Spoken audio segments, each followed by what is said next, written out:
हर खबर पर होगी आपकी पकड़। डाउनलोड कीजिए एबीपी लाइव ऐप। हम जीत रहे हैं। 10 नवंबर को एक नया मुख्यमंत्री मिल रहा है। दूसरे चरण के चुनाव के खत्म होते तक हम मेजॉरिटी मार्क छू चुके हैं। लेकिन ये आत्मविश्वास, अति आत्मविश्वास तो नहीं है। बिहार एक अद्भुत राज्य है। ये राजनीति की दशा और दिशा दोनों तय करता है। लेकिन देश के प्रधानमंत्री अभी भी आप हैं। अच्छा, आप चुनाव में आए बिहार, बाद में भी आते रहिएगा जब नई सरकार बन जाए। मैं तो सीधे कहता हूँ, प्रधानमंत्री जी कोई भी जगह चुन लीजिए, मैं या कोई बिहारी आपसे ज्यादा जोर से बोलेगा भारत माता की जय। बिहार में 2 चरणों की वोटिंग हो चुकी है। आखिरी चरण की वोटिंग बची है। 2 दिनों का प्रचार बचा है। आरजेडी के वरिष्ठ नेता मनोज झा जी मेरे साथ हैं। सर, 2 चरणों का क्या फीडबैक? सबसे पहले तो बिहार को धन्यवाद, हर बिहार वासी को धन्यवाद।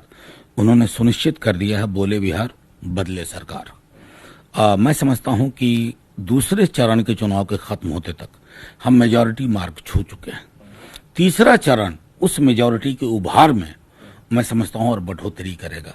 और ये तारीफ करनी होगी बिहार के अवाम को। उन्होंने नेता प्रतिपक्ष तेजस्वी जी के जो मुद्दे थे, रोजगार, अस्पताल, सिंचाई, पढ़ाई, उन मुद्दों को छोड़ा नहीं, किसी बहकावे और उकसावे में नहीं आए।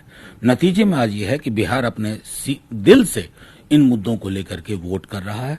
जो प्रथम 2 चरण में रहा वो तीसरे चरण में होगा। और मैं समझता हूं कि ये एक ऐसा क्षण है बिहार की राजनीति में और देश की राजनीति में कि अब लोग आसमानी मुद्दों पर बात नहीं करेंगे। थाली, रोटी, रोजगार, दवाई, सिंचाई, पढ़ाई पे बात करेंगे। लेकिन ये आत्मविश्वास, अति आत्मविश्वास तो नहीं है, क्योंकि प्रधानमंत्री भी दावा कर रहे हैं कि 2 चरणों की जो वोटिंग हुई है उसमें हम आगे। नहीं, प्रधानमंत्री जी दावा कर रहे हैं, लेकिन दावे के पीछे साक्ष्य क्या दे रहे हैं? दावे के पीछे साक्ष्य में नौकरी की बात नहीं है। दावे के पीछे साक्ष्य में अस्पताल की बात नहीं है। दावे के पीछे साक्ष्य में शिक्षा व्यवस्था और उसकी गुणवत्ता बढ़ाने की बात नहीं है। दावे के पीछे साक्ष्य में समान काम समान वेतन की बात नहीं है। दावे के पीछे साक्ष्य में अपनी पुरानी जो बातें थी, उन्होंने 33 घोटाले नीतीश जी के गिनाए थे, आज उस पर चुप्पी साध रहे हैं, तो उनकी भी विश्वसनीयता खत्म हुई है। इसमें कतई कोई संदेह नहीं। इसलिए मैं कह रहा हूं कि बिहार एक अद्भुत राज्य है।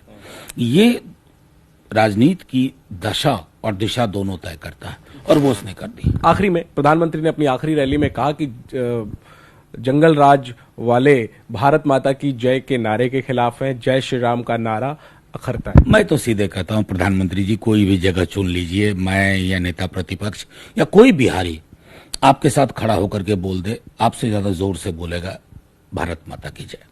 ऐसी कोई मशीन बनवा लीजिए जिससे पता चले देशभक्ति किसके अंदर है। शायद आप और आपके दल को बाद में झेपना पड़े, क्योंकि देशभक्ति दूसरी तरफ ज्यादा नजर आएगी। बहरहाल, मैंने प्रधानमंत्री जी से मैं आग्रह करना चाहूंगा, आप देश के प्रधानमंत्री हैं। हम जीत रहे हैं। 10 नवंबर को एक नया मुख्यमंत्री, ऊर्जावान मुख्यमंत्री मिल रहा है।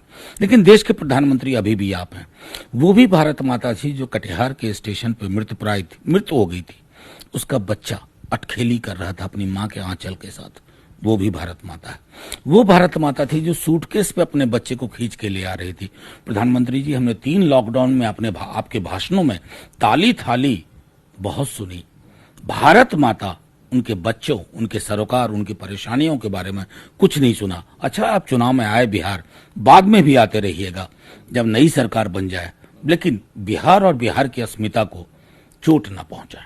ठीक है, तो पूरा आत्मविश्वास आरजेडी के खेमे में, और नेता मनोज झा कह रहे हैं कि 2 चरणों में ही महागठबंधन बहुमत के आंकड़े के पास पहुंच गया है, पार कर गया है। आखिरी चरण जो है वो इसमें और इजाफा करेगा। कैमरा पर्सन अजय तिवारी के साथ Jainendra, ABP news, Patna. ABP news आपको रखे आगे।